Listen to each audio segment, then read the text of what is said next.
Wuthering Heights by Emily Brönte, Chapter 16. About 12 o'clock that night was born the Catherine you saw at Wuthering Heights, a puny 7 months child, and 2 hours after, the mother died, having never recovered sufficient consciousness to miss Heathcliff or know Edgar. The latter's distraction at his bereavement is a subject too painful to be dwelt on. Its after-effects showed how deep the sorrow sunk. A great addition, in my eyes, was his being left without an heir. I bemoaned that as I gazed on the feeble orphan, and I mentally abused old Linton for what was only natural partiality, the securing his estate to his own daughter instead of his son's. An unwelcomed infant it was, poor thing.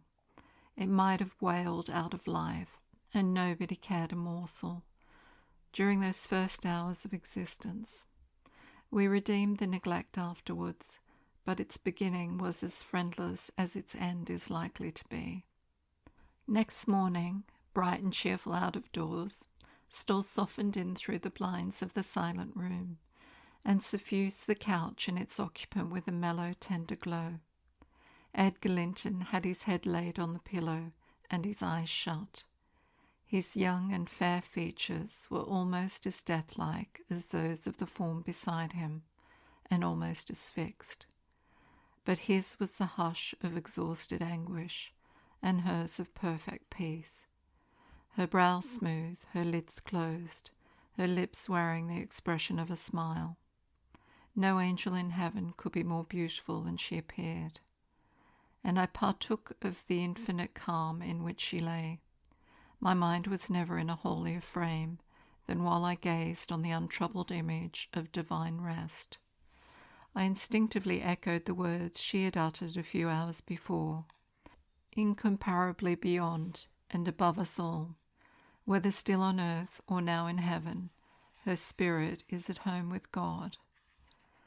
I don't know if it be a peculiarity in me, but I am seldom otherwise than happy while watching in the chamber of death, should no frenzied or despairing mourner share the duty with me. I see a repose that neither earth nor hell can break, and I feel an assurance of the endless and shadowless hereafter, the eternity they have entered, where life is boundless in its duration, and love in its sympathy, and joy in its fullness. I noticed on that occasion how much selfishness there is even in a love like Mr. Linton's, when he so regretted Catherine's blessed release. To be sure, one might have doubted, after the wayward and impatient existence she had led, whether she merited a haven of peace at last. One might doubt in seasons of cold reflection, but not then in the presence of her corpse. It asserted its own tranquillity, which seemed a pledge of equal quiet to its former inhabitant. Do you believe such people are happy in the other world, sir? I'd give a great deal to know. I declined answering Mrs. Dean's question, which struck me as something heterodox. She proceeded, "Retracing the course of Catherine Linton, I fear we have no right to think she is, but we'll leave her with her Maker." The master looked asleep, and I ventured soon after sunrise to quit the room and steal out to the pure, refreshing air. The servants thought me gone to shake off the drowsiness of my protracted watch. In reality, my chief motive was seeing Mr. Heathcliff. If he had remained among the larches all night, he would have heard nothing of the stir at the Grange, unless perhaps he might catch the gallop of the messenger going to Gimmerton. If he had come nearer, he would probably be aware, from the lights flitting to and fro, and the opening and shutting of the outer doors, that all was not right within. I wished yet feared to find him. I felt the terrible news must be told, and I longed to get it over, but how to do it, I did not know. He was there, at least a few yards further in the park, leant against an old ash tree, his hat off, and his hair soaked with the dew that had gathered on the budded branches and fell pattering round him. He had been standing a long time in that position, for I saw a pair of owlsaws passing and repassing, scarcely 3 feet from him, busy in building their nest, and regarding his proximity no more than that of a piece of timber. They flew off at my approach, and he raised his eyes and spoke. "She's dead," he said. "I've not waited for you to learn that. Put your handkerchief away. Don't snivel before me. Damn you all. She wants none of your tears." I was weeping as much for him as her.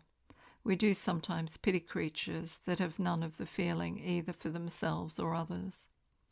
And when I first looked into his face, I perceived that he had got intelligence of the catastrophe, and a foolish notion struck me that his heart was quelled, and he prayed, because his lips moved, and his gaze was bent on the ground. "Yes, she's dead," I answered, checking my sobs and drying my cheeks. "Gone to heaven, I hope, where we may everyone join her, if we take due warning, and leave our evil ways to follow good." "Did she take due warning then?" asked Heathcliff, attempting a snare. "Did she die like a saint? Come, give me a true history of the event. How did—" He endeavoured to pronounce the name, but could not manage it, and compressing his mouth, he held a silent combat with his inward agony, defying meanwhile my sympathy with an unflinching, ferocious stare. "How did she die?" he resumed at last, fain, notwithstanding his hardihood, to have a support behind him, for after the struggle he trembled in spite of himself to his very finger ends. "Poor wretch," I thought, "you have a heart and nerves the same as your brother men. Why should you be anxious to conceal them? Your pride cannot blind God. You tempt him to wring them till he forces a cry of humiliation." Quietly as a lamb, I answered aloud. She drew a sigh and stretched herself, like a child reviving and sinking again to sleep, and 5 minutes after I felt one little pulse at her heart and nothing more. "And did she ever mention me?" he asked, hesitating, as if he dreaded the answer to his question would introduce details that he could not bear to hear. "Her senses never returned. She recognized nobody from the time you left her," I said. "She lies with a sweet smile on her face, and her latest ideas wandered back to pleasant early days. Her life closed in a gentle dream. May she wake as kindly in the other world." "May she wake in torment," he cried with frightful vehemence, stamping his foot and groaning in a sudden paroxysm of ungovernable passion. "Why, she's a liar to the end. Where is she? Not there, not in heaven, not perished. Where? Oh, you said you cared nothing for my sufferings, and I pray one prayer. I repeat it till my tongue stiffens. Catherine Earnshaw, may you not rest as long as I am living. You said I killed you. Haunt me then. The murdered do haunt their murderers. I believe, I know that ghosts have wandered on earth. Be with me always, take any form, drive me mad. Only do not leave me in this abyss where I cannot find you.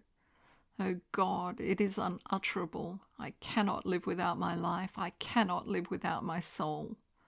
He dashed his head against the knotted trunk, and lifting up his eyes, howled, not like a man, but like a savage beast, getting goaded to death with knives and spears. I observed several splashes of blood about the bark of the tree, and his hands and forehead were both stained. Probably the scene I witnessed was a repetition of others acted during the night. It hardly moved my compassion. It appalled me. Still I felt reluctant to quit him so.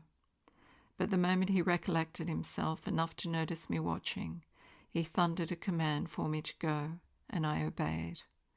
He was beyond my skill to quiet or console.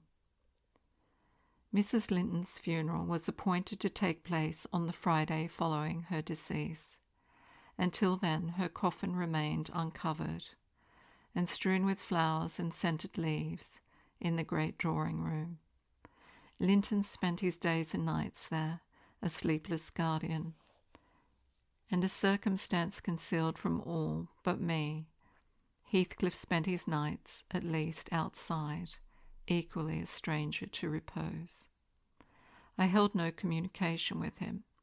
Still I was conscious of his design to enter, if he could, and on Tuesday, a little after dark, when my master, from sheer fatigue, had been compelled to retire a couple of hours, I went and opened one of the windows, moved by his perseverance to give him a chance of bestowing on the fading image of his idol one final adieu.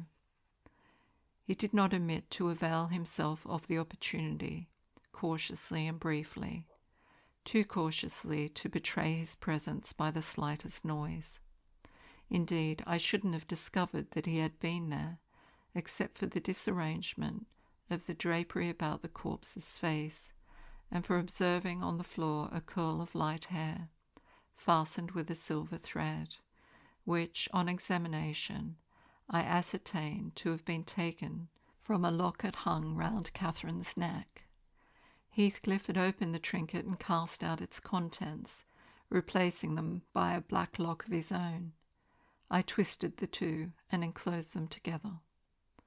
Mr. Earnshaw was, of course, invited to attend the remains of his sister to the grave, and he sent no excuse, but he never came, so that besides her husband the mourners were wholly composed of tenants and servants. Isabella was not asked. The place of Catherine's interment, to the surprise of the villagers, was neither in the chapel under the carved monument of the Lintons, nor yet by the tombs of her own relations outside. It was dug on a green slope in a corner of the kirkyard, where the wall is so low that heath and bilberry plants have climbed over it from the moor, and peat mould almost buries it. Her husband lies in the same spot now, and they have each a simple headstone above, and a plain grey block at their feet to mark the graves.